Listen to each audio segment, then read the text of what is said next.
जय श्री राम, वंदे मातरम, भारत माता की जय। साथियों, विगत कुछ एक लंबे अंतराल के पश्चात मैं आपके सामने उपस्थित हुआ हूँ। इस बीच मैं आप लोगों के समक्ष हमारे 77 वर्षीय एक ऐसे व्यक्ति जो भ्रष्टाचार के विरुद्ध अपनी लड़ाई को सतत जारी रखे हुए हैं, इसके पश्चात भी कि वो शारीरिक रूप से अत्यंत कमज़ोर और ज़्यादातर अस्वस्थ रहते हैं, फिर भी उन्होंने अपनी साहस को नहीं छोड़ा है। ऐसे व्यक्तियों को हमें हमेशा अपने संज्ञान में रखना चाहिए। और यह व्यक्ति कृष्णा पी गुप्ता जी, ये हार्वर्ड यूनिवर्सिटी से पीएचडी किए हुए हैं।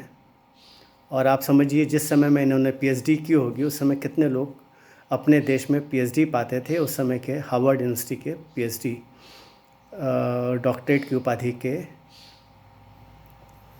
प्राप्त किए हुए व्यक्ति हैं। इन्होंने बिजली के ऊपर और कई और विषयों के ऊपर जो समाज को प्रभावित करता है उसके ऊपर अपने युद्ध को जारी रखा हुआ है। मेरे संपर्क में आए, यह मेरा सौभाग्य है। इनके अंदर की ऊर्जा एक 25 वर्षीय युवक की है। मैं इस वीडियो पे और चर्चा करूंगा आगामी आने वाले वीडियो में, लेकिन विगत कुछ समय से कुछ जो देश की वर्तमान स्थिति में देखा जाए तो चीन के भारत आक्रमण के पश्चात और भारतीय सेना के द्वारा जिस तरह से मुंह तोड़ जवाब दिया गया है चीन को, यह अपने आप में एक अत्यंत प्रसन्नता का विषय है, लेकिन साथ ही एक अत्यंत गहन चिंतन का विषय है। जहाँ ऐसी स्थिति में सभी भारतीयों को जात पात, राजनीति, पार्टी स्तर सब कुछ छोड़ करके एक साथ देश हित में जुट जाना चाहिए था। और कई राजनीतिक पार्टियां इस दिशा में आगे भी बढ़ी हैं। ऐसी सभी राजनीतिक पार्टियों का स्वागत है जो इस समय एकजुट होकर राष्ट्र हित में संकल्पित हैं।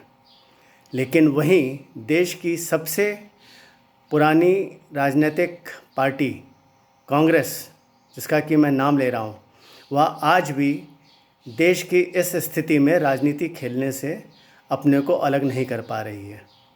कारण क्या है? जो आम जन को समझ में आता है या मुझ जैसे व्यक्ति को समझ में आता है, सत्ता का छिन जाना। सत्ता क्यों छिनी, क्या कारण है और देश में क्या क्या किया है स्वतंत्रता प्राप्ति के पश्चात, यह आगामी आने वाले वीडियो में से एक वीडियो में मैं अवश्य आप सबके समक्ष लेकर के आऊँगा। यह मेरे अपने विचार हैं। इस पे मैं कई लोगों से और कई बार अपने परिवार पे इस चीज़ पे मैं चर्चा निरंतर करता रहता हूँ।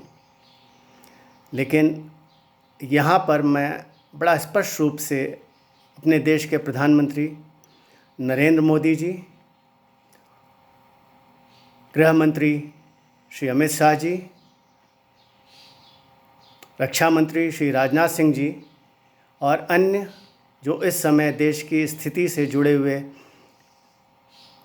अन्य राजनेता, अधिकारी, पदाधिकारी और जो कोई भी जुड़े हुए हों, उन सबसे मेरा ये निवेदन है, छोटा मुंह बड़ी बात, ये मेरे विचार हैं, लेकिन आप तक पहुंचते हैं और इस पे आप चिंतन मनन करते हो। मुझे विश्वास है इस पे चिंतन मनन भी हो रहा होगा। चीन ने कभी भी कोई भी सीधा खेल नहीं खेला है, हमेशा कुटिल नीति से कार्य किया है। और ऐसे कुटिल नीतियों का उत्तर भी इन्हीं की भाषा में दिया जाना अत्यंत आवश्यक है। अपनी तरफ से आप लोगों ने यह प्रयास किया है कि उनको बता करके वैश्विक परिदृश्य में उनसे बात की जाए, लेकिन चीन इसका पात्र नहीं है। चीन के साथ साथ हमारा दूसरा पड़ोसी पाकिस्तान भी इसका पात्र नहीं है। आज जो स्थिति है उसमें बहुत कुछ नैतिक उत्तरदायित्व हमारी पूर्ववर्ती कांग्रेस सरकार का है, जिस पे मैंने कहा मैं बाद में चर्चा करूंगा, पर चर्चा अवश्य करूंगा। साथ ही मैं मेजर गौरव आर्या के वर्तमान में नवीन यूट्यूब वीडियो की भी थोड़ा सा मैं विश्लेषण या अपनी उनकी बात को भी मैं समर्थन करता हूं कि जो उन्होंने अपने बात सुझाए हैं माननीय प्रधानमंत्री नरेंद्र मोदी जी को, वह वाकई में एक ऐसे सैनिक द्वारा सुझाए गए हैं जो कि वस्तु स्थितियों से पूर्णतः अवगत है। और यह बातें हमारे वर्तमान सेनाध्यक्ष और सेना अधिकारियों को भी भली भांति मालूम होगा, अवगत होंगे। अतः मुझे उनकी बातों में काफ़ी तथ्य और काफ़ी सत्यता नज़र आती है और उसमें काफ़ी देश को शक्ति भी प्राप्त होगी। मैं यहाँ पे उन्हीं की बातों के आगे एक बात जोड़ना चाहता हूँ कि पीओके जो हमारे लिए अत्यंत महत्वपूर्ण है, भारतीय सेना को बिना विलंब किए तत्काल उसका पूर्ण आधिपत्य प्राप्त कर लेना चाहिए। यह न केवल पीओके के संदर्भ में है, यह चीन के संदर्भ में भी है। चीन की कमर पूरी तरह से टूट जाएगी। जो उसने इतने बिलियन डॉलर्स वहाँ पे खर्च किए हैं वो पानी में मिल जाएंगे। वो पूरी तरीके से आर्थिक रूप से उसकी कमर पे ऐसी चोट पड़ेगी कि वो दोबारा खड़ा होने में बहुत समय लगेगा। जो जिस प्रकार से 59 चाइनीज़ ऐप को आपने बंद किया, यह एक सराहनीय कार्य है, पर इसके साथ ही यह अत्यंत आवश्यक है कि अन्य संबंधित पहलुओं पर भी ध्यान दिया जाए। वो भी इसी तरीके के कठोर कदम तत्काल उठाए जाने चाहिए। जैसे कि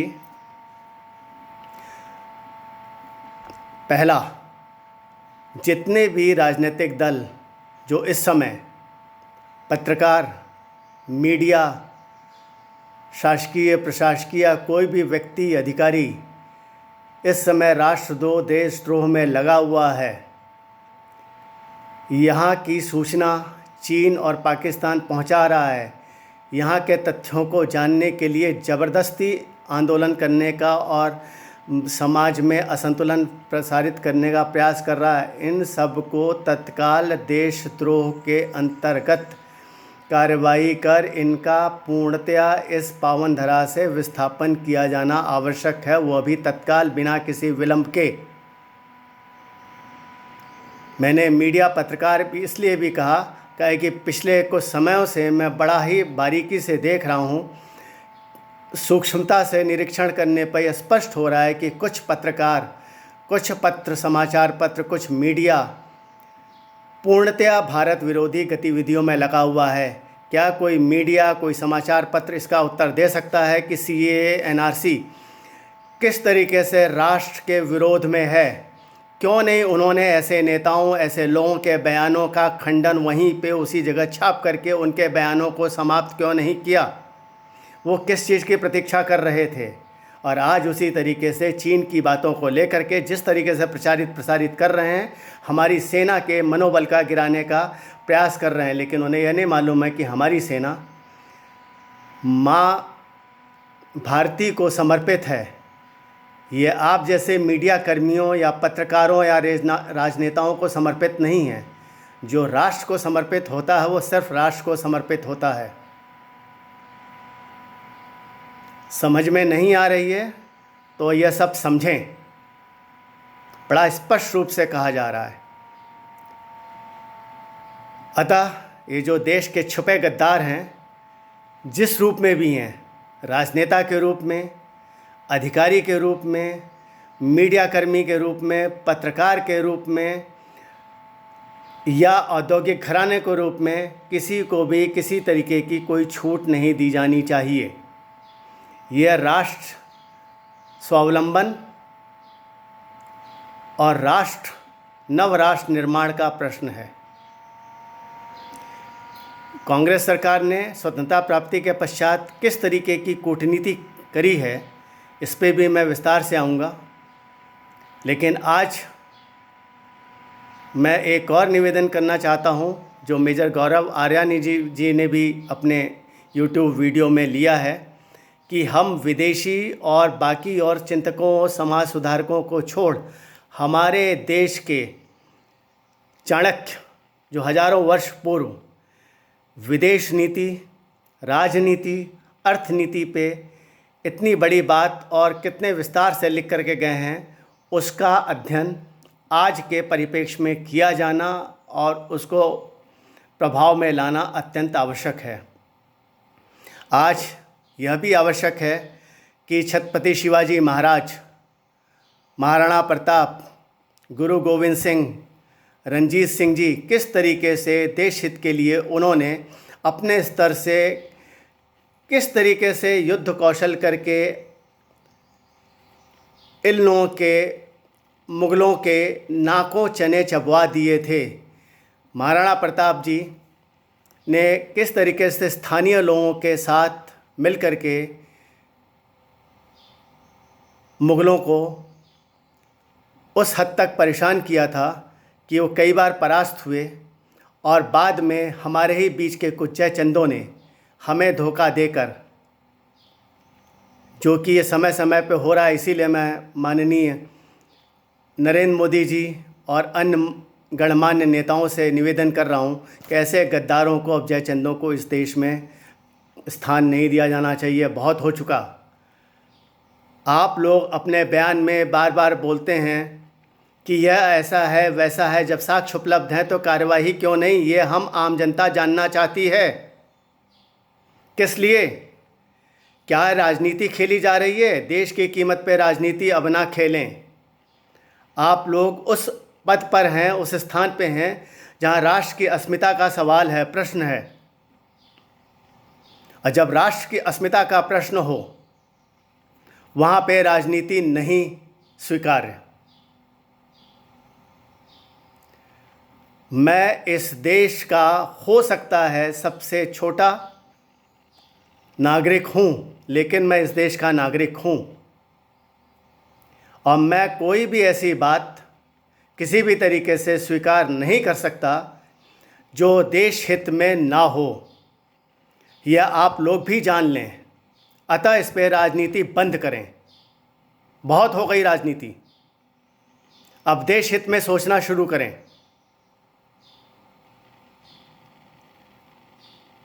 तत्काल कार्यवाही अत्यंत आवश्यक है।